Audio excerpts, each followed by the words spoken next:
ছাব্বিশে এপ্রিল দার্জিলিং লোকসভা কেন্দ্রে নির্বাচন। দ্বিতীয় দফা নির্বাচনের আগে জনসংযোগ ও প্রার্থীদের নিয়ে প্রচারে সবকটি রাজনৈতিক দল একদিকে, যেখানে এবার দার্জিলিং লোকসভা কেন্দ্রকে দখল করতে মরিয়া তৃণমূল কংগ্রেস, অন্যদিকে এই লোকসভা কেন্দ্রটি নিজের দখলে রাখতেই পাহাড় থেকে সমতল লাগাতার নির্বাচনী প্রচারে বিজেপি প্রার্থী রাজু বিস্তা। তৃণমূল কংগ্রেস প্রার্থী গোপাল লামার নাম ঘোষণা হতেই ময়দানে নেমেছে তৃণমূল প্রার্থী সহ দলের নেতৃত্বরা। এরই মাঝে প্রার্থী তালিকার নাম দেরিতে ঘোষণা হলেও নির্বাচনী প্রচারে কোনো ঘাটতি রাখছে না বিজেপি প্রার্থী।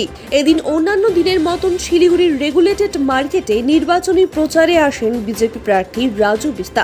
প্রথমে মন্দিরে পুজো দিয়ে মার্কেটে স্থানীয় ব্যবসায়ীদের মধ্যে প্রচার করেন রাজু বিস্তা। এরপর সাংবাদিকদের মুখোমুখি হয়ে রেগুলেটেড মার্কেটের অব্যবস্থা এবং অস্বাস্থ্যকর পরিবেশের কথা তুলে ধরেন দার্জিলিং লোকসভা কেন্দ্রের বিজেপি প্রার্থী। পাশাপাশি নির্বাচনের পর রেগুলেটেড মার্কেটে এসে উন্নয়নের আশ্বাস দেন তিনি। नहीं, आज रेगुलेटेड मार्केट में आने का सौभाग्य मिला और मुझे इस बात का खेद भी है। हमारे कार्यकर्ता भी जो है चुनाव के समय मुझे यहाँ पे लेके आते हैं। हालांकि यहाँ पे जो है ये जो रोड बन रहा है बालासन से लेकर के सेवक तक, उसका बड़ा लाभ जो है यहाँ रेगुलेटेड मार्केट को भी होने वाला है। और मैं आपको इतना भी बताऊँ, यहाँ पे रेगुलेटेड मार्केट को दिक्कत ना आए, यानी वो टेंडर होने के बाद फिर 30-35 करोड़ रुपए का अतिरिक्त काम जो है सिर्फ इस मार्केट को तकलीफ ना हो, इसके लिए भी मैं उसमें एडिशनल काम करवा रहा हूँ जो लगभग अप्रूव हो चुका है। ये रेगुलेटेड मार्केट है और 20,000 से ज़्यादा लोग इस मार्केट के साथ जुड़े हुए हैं। और जो है ये अपने आप में एक हमारे लिए सिलीगुड़ी शहर के लिए ये एक अपने आप एक ऐतिहासिक स्थान है, क्योंकि यहाँ आकर के मतलब आसपास के और सब लोगों का जो है उनका व्यापार, उनकी आमदनी इसकी वजह से चलता है। और यहाँ से देश भर में और दुनिया में जो है यहाँ से चीज़ें बाहर भी जाती है। लेकिन दुर्भाग्य से कुल मिला के जो रेगुलेटेड मार्केट जो व्यवस्थित रूप से होनी चाहिए थी वो तो बिल्कुल नहीं है। 1,000 के आसपास 900 तो हैं और 65-70 और बन रहे हैं। 1,000 के आसपास दुकानें हो गए हैं। हर दुकान 800 से 1,000 रुपये तक हर महीने जो है वो कलेक्ट करके पैसा भी देता है।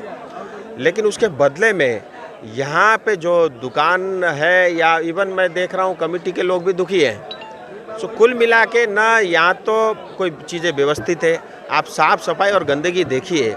कोई आदमी यहाँ आता है, काम करता है, शाम को जा कर के वो बीमारी लेके नहीं जाएगा घर पे, इसकी कोई गारंटी नहीं है। सो वो अपने लाइफ को रिस्क में डाल रहा है, अपने परिवार के लाइफ को भी रिस्क में डाल करके काम कर रहा है। और साफ़ सफाई तो ऐसी चीज़ में जिसमें पैसा भी नहीं लगता। और मुझे बताया गया है यहाँ 3 लाख रुपया में किसी को जो है टेंडर अवार्ड हुआ भी है। लेकिन 3 लाख रुपए में तो मैं हर महीने बहुत कुछ साफ कर सकता हूँ। यानी हर दिन के लिए 10,000 रुपये सिर्फ सफाई के लिए मिल रहा है। और 10,000 रुपये में तो मतलब हर दिन कई सफाई के हमारे कर्मचारी लग करके इसको साफ रखा जा सकता है, जिसमें सरकार की भी आवश्यकता नहीं है, सिर्फ झाड़ू चाहिए, वो भी नहीं है। और ये जो कंस्ट्रक्शन 93 का बना हुआ है, जर्जर अवस्था में टूट रहा है, टूट के गिर जाता है सिर के ऊपर में।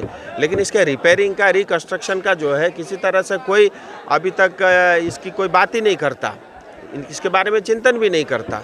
और यहाँ पे 2 तला 3 तला तक भी कंस्ट्रक्शन हो तो जगह और खाली हो सकती है।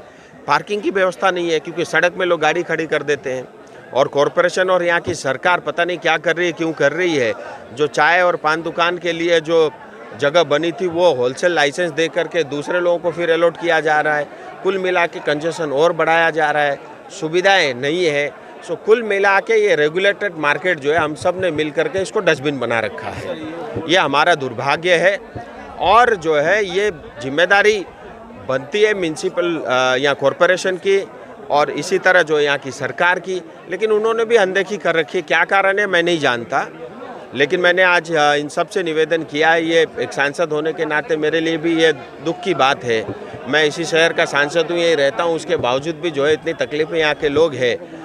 मैं इस बात को भी जानता हूँ और मैंने उनसे कहा है मैं चुनाव के बाद, क्योंकि अभी तो चुनाव का माहौल है, सब लोग व्यस्त हैं, नेता भी व्यस्त हैं। और आज जो बात करूँगा शायद वो उतना सार्थक नहीं होगा, क्योंकि चुनाव के समय में नेता बढ़ चढ़ कर कुछ ज़्यादा बोल जाते हैं। लेकिन 24 के बाद मैं इन सब से मिलूंगा और जो मेरे से बन सकता है मैं करूंगा।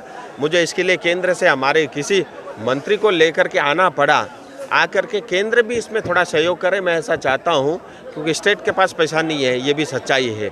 लेकिन इतनी बड़ी आबादी और इतना कुछ यहाँ पे हो रहा है, अगर केंद्र इसमें सहयोग करे तो इसको और हम ढंग से इसकी स्थिति को ठीक कर सकते हैं। और आज 20,000 लोगों का परिवार चलता है, हम इसको बढ़ा करके 30,000 भी कर सकते हैं।